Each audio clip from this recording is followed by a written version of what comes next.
7 things your job won't tell you about the 2020 W4. Hello, you got Mr. and Mrs. Smith. And in this brief video, we want to tell you 7 things that your job is likely not to tell you about the 2020 W4. The number one reason why they won't tell you is because they don't know. No. The HR department typically does not have a clue about how the actual form works. If they did, they would utilize it and implement all of the things we're going to be teaching you. So you got a heads up. Make sure you hit that thumb. Whatever you got to do to let us know that you're feeling it. Subscribe. All of the above. Let's dive in. Number 1. The first thing they won't tell you is that you must have a paycheck stub in front of you. Who knows? Maybe they will tell you, but 9 times out of 10, they won't let you know the importance of having that paycheck stub in front of you. Why is that important? Because the paycheck stub is what everything is based on.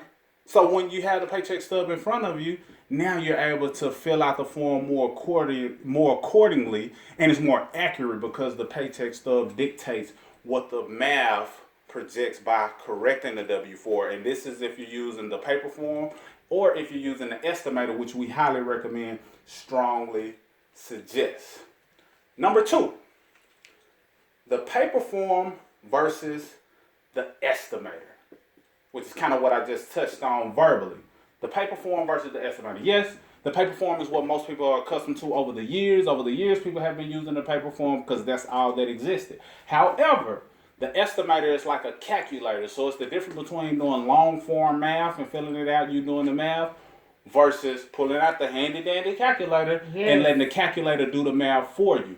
But not only will the calculator do the math for you as it relates to the numbers you have to enter, it will also give you results at the end, give you a heads up of what to expect, which we'll get into on the other numbers. So it's power in understanding this estimator. Don't shy away from it. It's simple, easy. We got videos to prove it. Number 3, your standard deduction may be better than your itemization. Your standard deduction may be better than itemization. A lot of people say, yeah, I'm going to itemize because I donate to charity. I give to Goodwill. I go to church and I tithe and do my offerings. That's great. That's fine. That's dandy. But the problem is, most of the time, when you're aiming to have all of those deductions based on the things that I listed, it's usually not enough to compete with the standard deduction. Based on your filing status, whether it's single, married filing separately, married filing jointly, head of household, you are given a certain standard deduction. Whatever that standard deduction is usually great enough and usually greater than itemizing. So don't just select itemization assuming that just because you itemize is going to beat the standard deduction. In many cases, it won't. So keep that in mind. Number 4. Yes. The benefits of a home-based business. And I know the queen want to dive into this, so I'm going to just be quiet and see how she pop it off. But the benefits of a home-based business in conjunction to the 2020 W4. Talk to the people, queen. You have to understand, guys, your job isn't going to tell you the benefits of a home-based business. Why? Because they want you to be at work. They don't want you working on your purpose. They don't want you working on your dream. They want you working for the employer, right? They want you there. They want your time, right? So you have to understand the benefits of a home-based business. We say this all of the time. The W4 form can do a lot for you financially. See, in order for you to really get benefits from itemization, you have to have things like business deductions that you actually qualify for at the end of the year. What job is out here educating people? Hey, I think you should go out and get you a home-based business. There's loads of benefits. You can get out of debt. You can start to do other things. You can have income-producing assets. You need multiple streams of income. Literally no job is telling you that, okay? Love it, love it, love it. Number 5. So in other words, what she just said is, if you don't have a home-based business, get you one. Number 5. Head of household is for single people only. Ooh. Head of household is for single people only. See, a lot of times your job won't tell you that because they're probably claiming head of household at the end of the year themselves, not knowing that the IRS clearly states that in order to file head of household, number 1, you must be unmarried. Translation, Single. You must be unmarried in order to even qualify for head of household. And then the second thing is you must be covering 50% or more of the expenses of the dependent that you're filing, or qualifying dependent. That could be a child, that could be a nephew, that could be a parent, that could be a sibling, for all that matters. But you have to be covering 50% more than what they're doing. So just understand that head of household is only for single people. If you are not single, meaning that you're married, you can't claim a head of household, and that's okay. But just understand that, and your job won't tell you that. Let's get into number 6. All right. Shall we? Yep. Number 6, your 401k is tax deductible. Your 401k is tax deductible. Now I'm gonna have to stick my head in this one for a second, because I know I was cut off, but I was standing there. But this is what you gotta understand about the 401k being tax deductible. A lot of people have jobs that pay into the 401k because many jobs don't have a pension.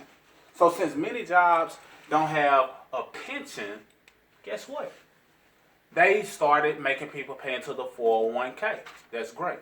So with the 401k, it's supposed to be setting up your retirement, setting you up to have a nest egg. But if you don't understand that, most people can't benefit from it. But one thing that they do not usually know is that the 401k is tax deductible. What that means is the amount of money that you put in it throughout the year being tax deductible offsets your tax liability, which means that even though on paper you might have made $45,000, but you contributed $5,000 throughout the year to your 401k, that's $5,000 in tax deductions that you get off of making that 401k investment, dropping your tax liability, or they can only rate you based on the $40,000 you make, not the full $45,000.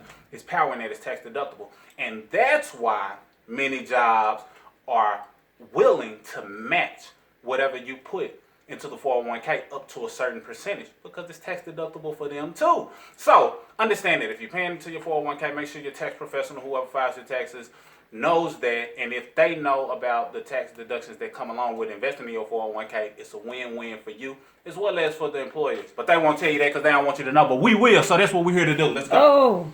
Oh, okay, number 7.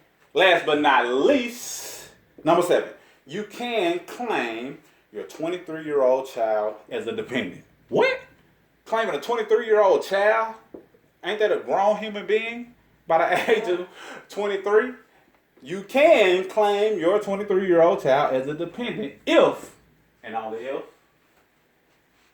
they are a student, meaning they're in school, they're in college, because they're still, under your guidance, under your laws, your household laws in many cases, because you're funding over 50% of their expenses in many cases. So if they're up to the age of 23, then you can claim them as a dependent. They can't claim themselves if you're doing all of those things, unless y'all have some type of understanding, XYZ. But it doesn't all have to stop at the age of 18. Just keep that in mind. Yes. A lot of people don't know that. Absolutely. Let's go into a bonus. Give them a bonus because we want to under-promise and over-deliver. What's the bonus? The bonus is they ain't going to tell you about the adjuster. How to fill out the adjuster or how to use the adjuster. Let's say that. The adjuster. But basically, what is the adjuster? Well, once you correct your W-4, your 2020 W-4 using the estimator, at the end, it gives you a summary of what you can expect based on the information that you put in. But what is also cool is that it's a little tool at the end that's called an adjuster.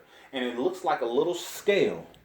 You're able to slide it back and forth and dictate how big or small, if any, you want your tax refund to be. So if it looks like you're going to get a big refund, then you can adjust it to get less of a refund so you can get more money throughout the year. Or you can adjust it to go all the way down to 0 so that you get the majority of your money throughout the year and only pay the legal amount in taxes. And now that you're paying the legal amount in taxes, you get more of your money throughout the year. And they tell you how to adjust the form accordingly so that it's more likely for you to land exactly on the number that you desire. The job won't tell you that because when you make that adjustment and you decide to keep more of your money, then they have to give you more of your money, which is a part of why most people don't understand the W-4. They don't want you to understand the W-4 because it benefits them for you to overpay in taxes. So I'll conclude with that nugget. Do you have anything you want to add, address in particular before we wrap this thing up? Nothing at all. So what you got to understand about the 2020 W-4, there are a lot of things that they won't tell you. We just wanted to give you 7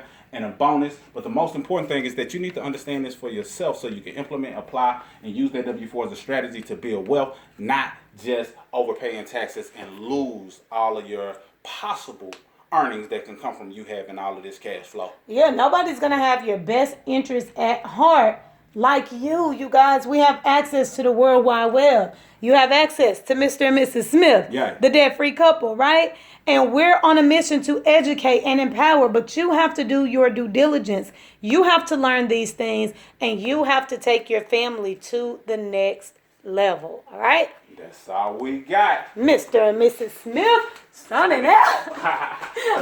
Y'all knock the board over. That's a blooper.